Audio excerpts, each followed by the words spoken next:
Welcome sa DRS 2.0. Fresh at nagbabagang happenings bang hanap mo? Mga padabarkads man yan o mga trending topics? Pwes, sagutin natin yan.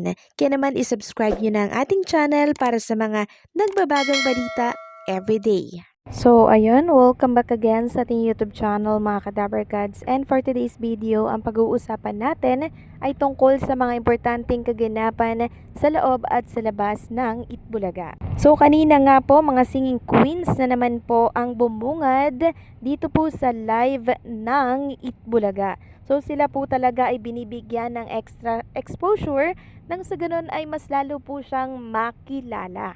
Kasi deserve naman po ng mga singing queens natin ang sumikat dahil mga talented naman sila, mahusay kumanta, mahusay din po nga sumayaw. Kaya deserve po nila mga kadabarkads na magkaroon ng exposure syempre dito sa Itbulaga. Samantalang welcome back naman dito po sa isang Itbulaga host na muli pong nagbabalik dito sa Itbulaga matapos ng napakahabang bakasyon dyan po sa Madrid. Walang iba kundi po si Ryan Agoncillo. Muling nagbabalik sa Itbulaga, no? At winelcome nga po siya ng mga Dabarkads natin dito sa Itbulaga Studio. Sobrang dami pong nakamiss sa kanya kasi halos isang buwan din po yun mga Kadabarkads, no? Nang hindi natin makita si Ryan Agoncillo sa Itbulaga.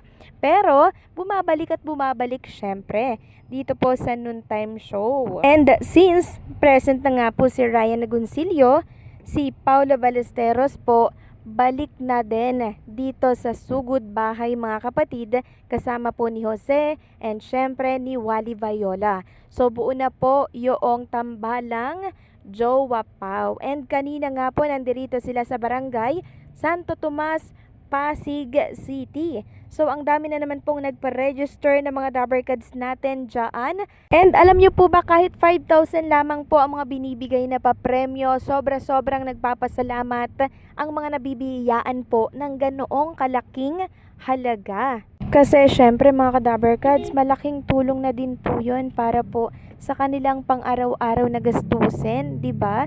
And syempre, nagpapasalamat sila kay Bossing Vic Soto, sa anak daw ni Bossing Vic na si Mayor Vico na talaga naman pong binago yung Pasig, yung lugar po nila. Samantalang marahil hinahanap nyo pa din po si Queen Amber Torres ngayong araw. So siya po ay pumapasok mga Kadabarkads at priority niya po ang kanyang pag-aaral kaya hindi na natin siya madalas nakikita po dito sa Itbulaga. Pero huwag kayong mag-alala, nag-update naman po siya sa kanyang Facebook account na Queen Amber Torres.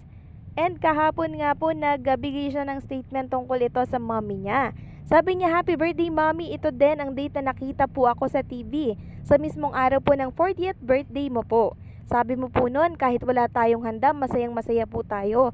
Kasi nanalo po ako sa Barangay Cinema TBJ, Sugod Bahay at doon na po nagsimula ang lahat. Happy 41 birthday mommy. Salamat po sa suporta nyo sa amin ni Kuya para maabot po ang pangarap namin na maging artista. Lagi ko pong sinasabi na I love you mommy kasi love na love po kita." And then nagbahagi po siya ng 2 picture kasama po yung kanyang mommy. So sa mga nakakamiss si Queen Amber, bisitahin nyo lamang po yung kanyang Facebook account. Nag-update po siya doon madalas.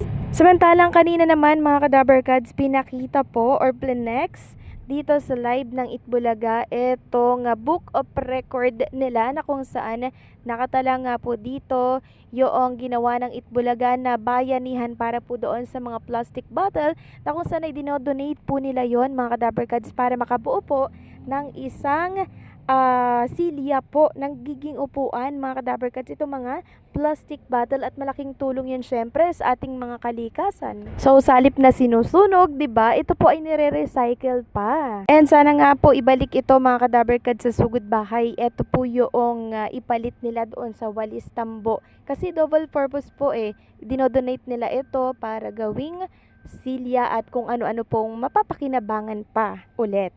Samantalang next topic naman, pag-usapan natin etong kinagimbal ng lahat ng studio audience maging ng televiewers kanina po dito sa therapy. So tinapos na po ng Itbulaga ang mga haka-haka mga Kadaberkads dahil si Maine Mendoza at Miles Ocampo nagsama na po dito sa therapy. Kasi 'di ba madalas po nung wala pa si Ryan Agoncillo, nasa sugod bahay mga kapatid si Miles. Kaya dyan po nabuo yung mga bali-balita. Ngayong bumalik na po si Ryan, syempre balik na rin po si Paulo Ballesteros sa sugod bahay mga kapatid. And alam nyo po mga Kadaberkads, ang dami pong natuwang mga Dabarkads natin at viewers nang makitang si Miles at Maine Mendoza magkasama na po. At alam nyo po mga Dabarkads, ito yung isa sa napansin po ng mga viewers. Medyo nagkakailangan pa po sila sa ngayon. Pero naging ngitian at nag-uusap na po sila pero hindi madalas. Para bang makikita nyo pa rin sa kanila yung gap, yung ilangan, pero okay na po sila mga Kadaberkads. Eto nga po yung ilan sa mga komento na basa natin sa live chat ng Itbulaga. Dati hindi ganyan yung action nila Maine at Miles na may ilangan. Pero mapapansin dati na naghaharutan sila pag magkasama sila. Pero ngayon, ilang sila sa isa't isa. Yes po, yan din po ang napansin ko kanina mga Kadaberkads. Kasi syempre, first time ulit nilang magsama after po nung nangyari sa kanya. Syempre, magkakaroon talaga ng ilangan yan. Hindi yan agad-agad mag-heal. Kung baga, parang meron pang naiwan na sugat, diba?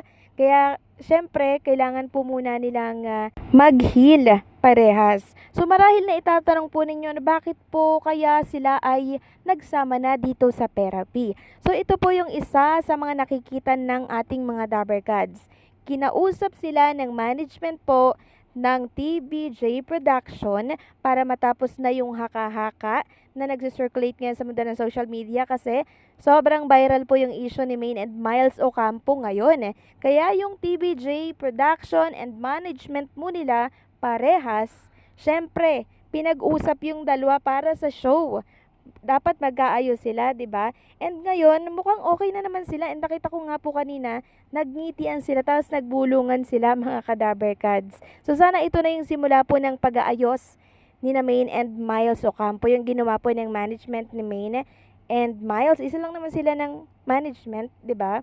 And syempre, ang TBJ Production, umaksyon na din po para magsama sila sa isang segment para matapos na din po yung issue ngayon. And hopefully magtuloy-tuloy na po ito mga Kadaberkads, itong ginawang aksyon ng management TBJ Production. Sana may progress no yung ginagawa po nila. And makikita naman natin kay Maine and Miles, very professional po nilang dalawa, 'di ba? Talagang nag-uusap na sila, nagingitian. So what's next? Medyo nakikita natin na nagkakailangan pero okay lang 'yan. At least meron pong progress yung ginawa pong aksyon ng TBJ Production for Maine and Miles Ocampo. So anong comment nyo dito mga Kadaberkads? Please comment down below. So paano hanggang dito na lamang po ang update natin. Maraming salamat sa patuloy na pagsuporta.